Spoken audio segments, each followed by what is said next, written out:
How to reset your OneXBet password. First of all, open the OneXBet app and go to the login screen. Just below the fields where you enter your credentials, tap on the Forget Password option.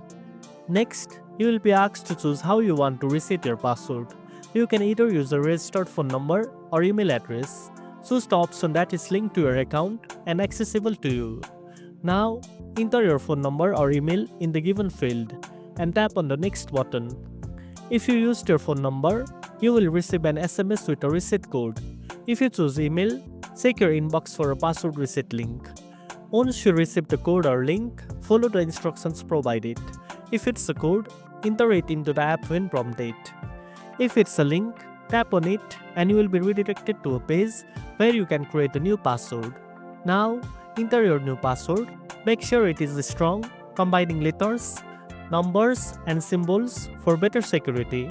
Confirm the password by typing it again, then tap on Submit or Save button. After that, you will see a confirmation message that your password has been successfully reset.